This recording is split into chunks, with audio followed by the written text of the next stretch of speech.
México en acceso abierto.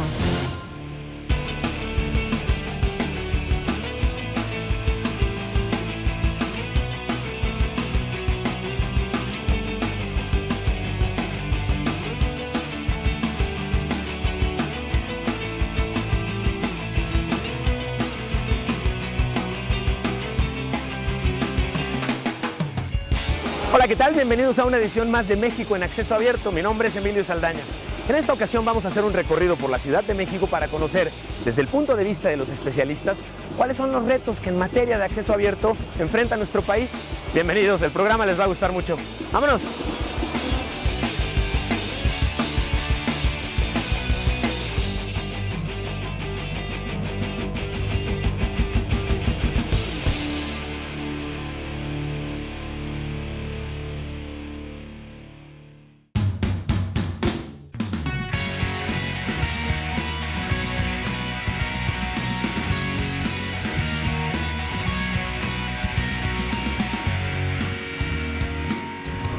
La promulgación de la Ley de Acceso Abierto en mayo pasado abre la posibilidad de hacer visible la ciencia que se produce en México más allá de nuestras fronteras.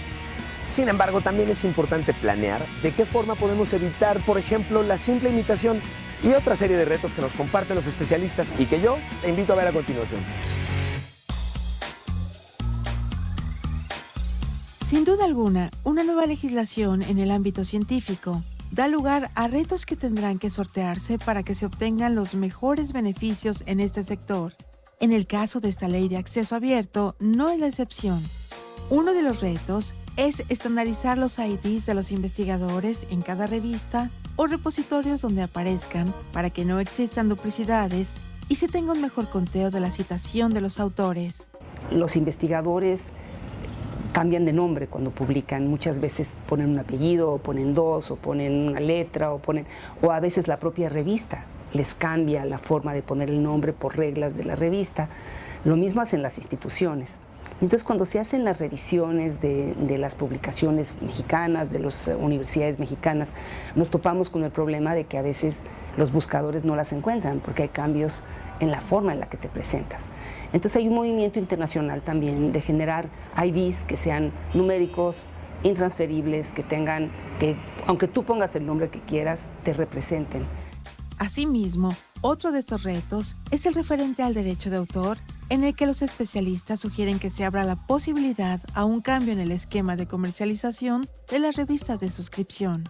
En este sentido, a diferencia, el Open Access representa que autor y obra siempre estarán unidos, pero no se busca la comercialización de la obra, sino lo que se busca es el acceso libre, gratuito al contenido de la obra. Esto, sin lugar a dudas, representa un reto importante, sobre todo para la industria editorial, puesto que al ser una industria busca un fin lucrativo, puesto que existe una inversión por parte del editor. El reto que tenemos hoy en día de poder combinar esto, sin lugar a dudas, a la industria editorial le generará el poder replantear incluso su esquema de negocios.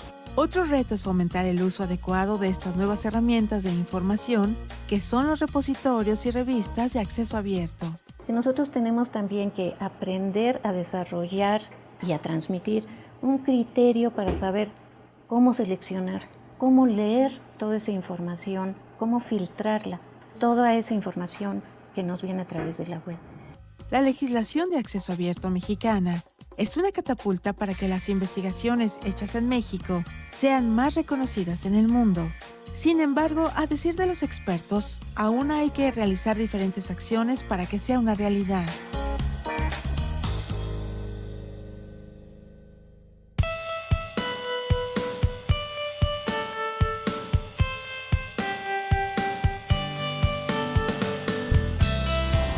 La difusión de las ciencias es un paso muy importante en esta ley, por supuesto, pero no es lo único que financia con fondos públicos.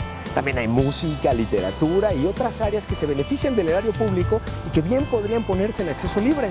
Te voy a presentar un ejemplo de una plataforma de la UNAM de cultura en acceso abierto. Vamos a ver esto.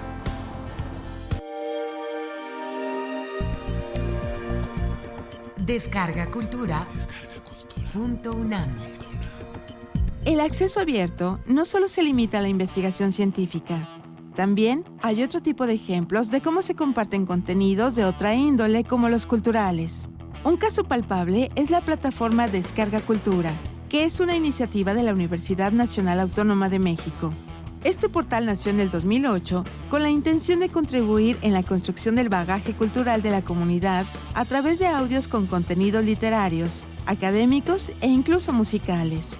Ofrecer, sobre todo a los estudiantes universitarios, en aquel momento pensábamos fundamentalmente en ellos, y por supuesto ahora al público general que acompaña y que gusta de la oferta cultural que se produce en la universidad, ofrecerles materiales que pudieran acompañar sus tiempos que frecuentemente llamamos muertos, estos tiempos largos de transporte o de espera o en los que se realizan actividades mecánicas.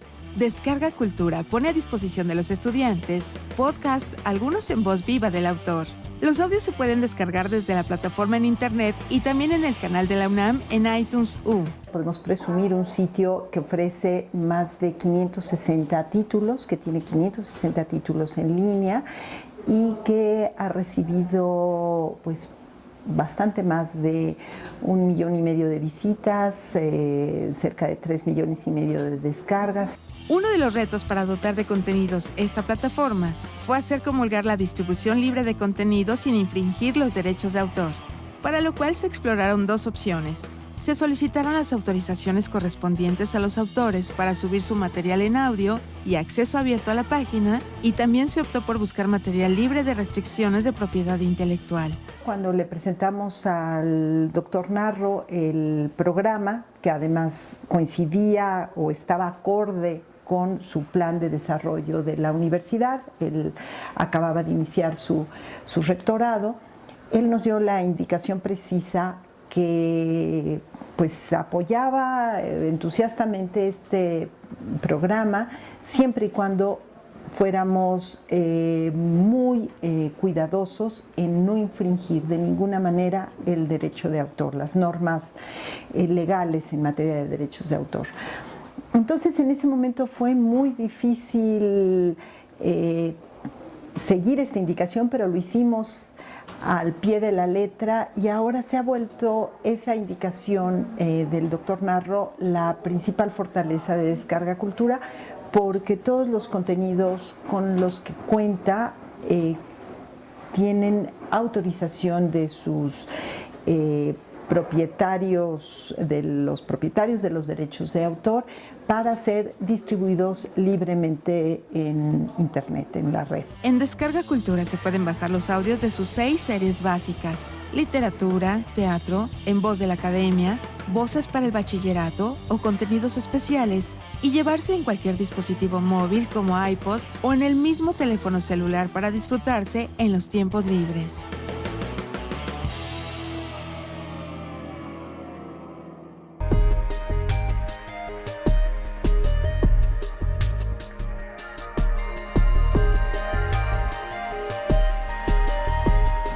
En esta emisión tuvimos oportunidad de platicar con Enrique Villegas. Él es director de la Red Nacional de Organismos Estatales de Ciencia y Tecnología, o Red NACECIT. Nos comentó acerca del potencial que tiene esta ley para hacer visible la ciencia al sector empresarial y así detonar la economía del conocimiento. Vamos a escuchar lo que nos compartió. Creo que tenemos condiciones muy favorables para el sector de ciencia, tecnología e innovación, y una de ellas es que tenemos 2 comisiones de ciencia y tecnología, tanto en la Cámara de Diputados como en la Cámara de Senadores, que han sido muy sensibles al tema, han estudiado el sector de ciencia, tecnología e innovación y han generado iniciativas que mejoran al sector. Entonces, una felicitación al trabajo que ha hecho el senador Alejandro Tello en la Cámara de Senadores, al maestro Romero Hicks, que también ha trabajado y tiene experiencia en el tema por haber sido director de CONACYT. Entonces yo creo que esto ha sido muy favorable para que pudiéramos tener iniciativas como esta. Han aparecido otras, como es precisamente que las multas electorales pudieran beneficiar a los organismos de ciencia y tecnología, tanto federales como de las entidades federativas. Todos estos elementos yo creo que son muy favorables. Pero si nos regresamos un poco al tema del acceso abierto, yo creo que esto puede ayudar a que, por ejemplo, los empresarios pueden encontrar en los trabajos de los investigadores algunos elementos que les pudieran ayudar a hacer algunos desarrollos tecnológicos en las empresas y que éstas finalmente pudieran traducirse en innovaciones, que es lo que considero le puede permitir a las empresas ser más competitivas. Pero también el acceso a la información puede beneficiar a muchos estudiantes, tanto de licenciatura como de posgrado, para poder ir introduciéndose en el tema de la ciencia, la tecnología e innovación, para que en su formación académica puedan tener ejemplos, trabajos que le den sustento a la formación que en la mayor parte de las instituciones es de tipo teórica.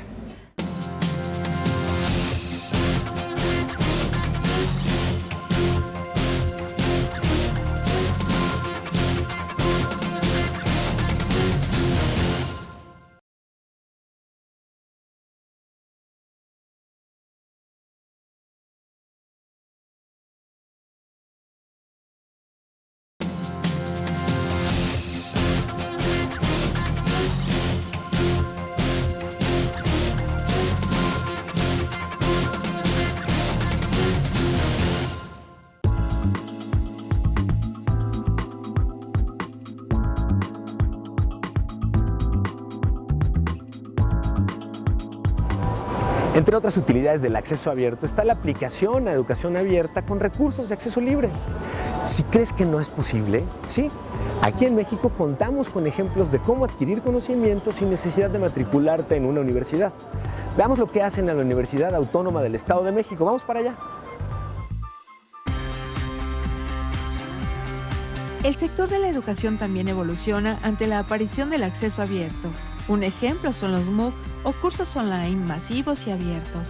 Las características principales de los MOOC son no tener limitaciones en la matrícula, poder ser seguido en línea, ser educación de carácter abierto y gratuito y con materiales accesibles y abiertos.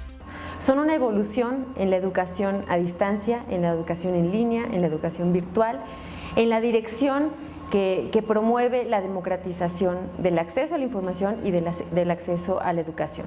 Este tipo de cursos masivos nacieron en 2008, en los que se imparten clases en línea con expertos en cada materia y prestigiosos profesores de las universidades más grandes del mundo. Es un movimiento que se ha dado principalmente en Norteamérica y en Iberoamérica, aunque también en países de América Latina se han empezado a desarrollar. Hay casos en Argentina, en Brasil, ya de cursos que han sido muchos de ellos, remasterizados de cursos que se han dado ya en universidades como Stanford, etcétera. Este movimiento de acceso abierto a la educación también abre una discusión acerca del futuro de cómo obtener conocimiento. El curso masivo y en línea promueve o tiene las características básicas del Open Access, es decir, reutilizar el conocimiento que también ya se encuentra en abierto, pero también está basado en las teorías de aprendizaje como el conectivismo, que promueve el poder conectarte con otras personas en la red, sea tus propios compañeros de clase o sean tus profesores o asistentes de profesores que pueden estar en cualquier lugar del mundo. Con ello lo que logramos es una comunicación transversal, una conversación global, que es lo que podemos hacer con estos cursos, y sin duda también se hace uso de herramientas de la web 2.0, es decir, los métodos tradicionales de evaluación como lo son calificar un examen físicamente, pierden relevancia en un modelo en donde tenemos más de 10,000 alumnos. La Universidad Autónoma del Estado de México conformó su primer curso masivo llamado Open Knowledge MOOC, en colaboración con universidades de Canadá, Ghana y Estados Unidos, y que se puede tomar desde la plataforma de educación de la Universidad de Stanford. Sin embargo, quizá la plataforma más conocida de educación virtual gratuita en México es Coursera, fundada en 2011 y desarrollada también por académicos de la Universidad de Stanford. Tiene cursos en inglés, español, francés, italiano y chino. impartidos por universidades del país como la UNAM y el TEC de Monterrey, y extranjeras de gran prestigio como Harvard, el Instituto Tecnológico de Massachusetts, la Universidad de Columbia, Pekín, San Petersburgo, entre muchas otras.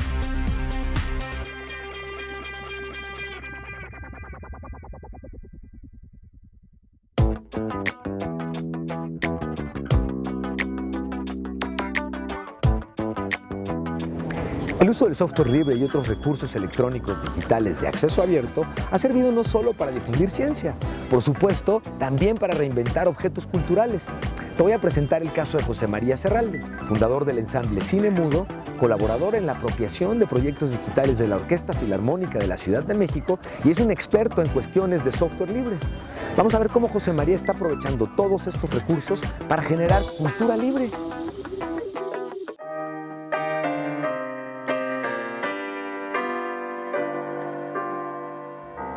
En los inicios de la industria cinematográfica, las producciones eran mudas. Con el tiempo, surgió la necesidad de hacer un espectáculo de imágenes con un acompañamiento de músicos o un solista de pie en la pantalla. Bajo este esquema de musicalización, fue como nació en 1998 el ensamble Cine Mudo, por iniciativa del pianista José María Serralde. Para hacer una partitura que acompañe una película, recurre a documentarse históricamente sobre el contexto y origen de la cinta. Consulta varios repositorios, algunos de estos de acceso abierto como las redes de archivos de la UNAM o los archivos American Memory de la Biblioteca del Congreso estadounidense, entre otros. Así compone una partitura acorde a la imagen. Con esto, busca contribuir en la construcción del patrimonio cultural del país. En materia de acervos culturales y de gestión cultural, lo que no esté abierto no será susceptible a ser ni analizable, ¿no?, ni estudiable, y por lo tanto tampoco vamos a entender su peso como patrimonio. Y eso es básicamente lo que pasa, porque hemos perdido una cantidad insólita de fonogramas, de registros fonográficos, de registros auditivos, registros sonoros, de material fílmico y de representaciones de cualquier índole, ¿no?, de una representación artística. José María Serralde se confiesa enemigo de que la cultura sea privativa de algunos sectores. Así también, al componer su música, lo hace con ayuda de herramientas de software libre, con el propósito de que sus trabajos, al ser liberados en la red, sean reutilizados de forma accesible o incluso mejorados por otro músico en el mundo. En la gestión cultural, si no hay acceso abierto, pues literalmente no hay valoración del patrimonio. Aunado al trabajo como pianista, José María Serralde colabora con la Orquesta Filarmónica de la Ciudad de México como coordinador de proyectos digitales. Bajo esa batuta, ha impulsado junto con el director de la orquesta, José Areán, el uso de software libre, por ejemplo, para la construcción de la página de internet de la misma orquesta. Asimismo, algunos de sus procesos multimedia, como la producción de video, están editados bajo programas que corren bajo el sistema libre Linux. Cuando un patrimonio, un acervo, digamos, público, de bienes culturales, de objetos culturales, está puesto a la disposición de la gente, bueno, pues primero se tendría que inventariar para que distintas cabezas, distintos lectores de ese inventario puedan finalmente catalogarlo. Vamos a poder entender el patrimonio cultural, el inventario de patrimonio cultural, a través de distintas lecturas, distintas disciplinas, distintas investigaciones. Y eso me parece que va a ser pues una piedra angular, ¿no?, sobre lo que va a venir después, qué es lo que vamos a abrir, justo las aproximaciones múltiples de estos catálogos. Y esta es la ciencia. Esto es estar haciendo ciencia. ¿Por qué? Porque si la ciencia no permite esa apertura y esa lectura desde múltiples visiones, si la ciencia no se comparte para probarse, reprobarse y comprobarse, entonces, bueno, pues en realidad no está generando conocimiento. En opinión de Serralde, la cultura que es financiada con fondos públicos también debe ponerse en abierto a los usuarios, como se le propone ahora a los científicos con la recién promulgada Ley de Acceso Abierto.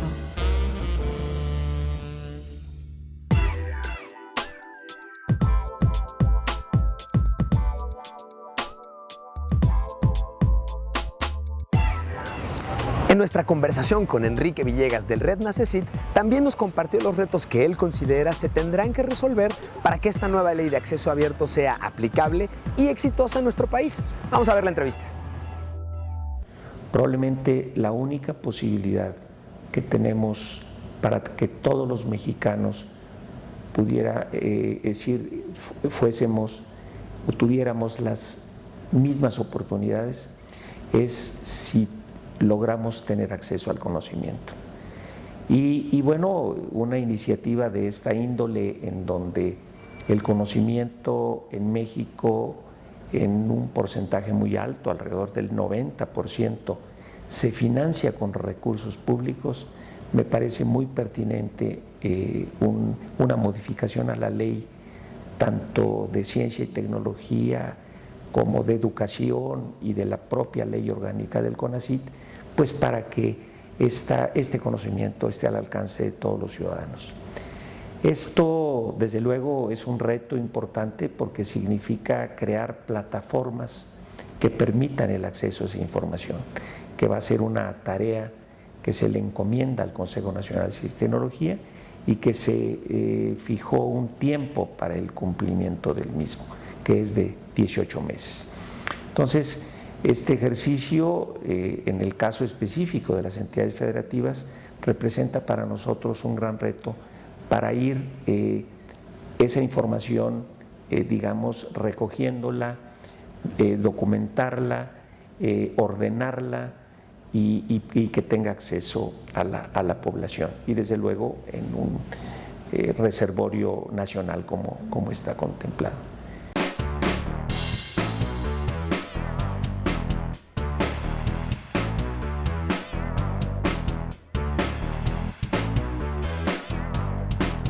Así, en este capítulo final, te hemos compartido un panorama de lo que tenemos en México en materia de abrir la información pública y compartirla a la población en general, hacerla accesible. Pero también hemos visto los retos que implicará para científicos, académicos, legisladores, especialistas y usuarios en general en el tema de cumplir con el objetivo de la legislación, hacer visible la ciencia mexicana al mundo. Yo soy Emilio Saldaña.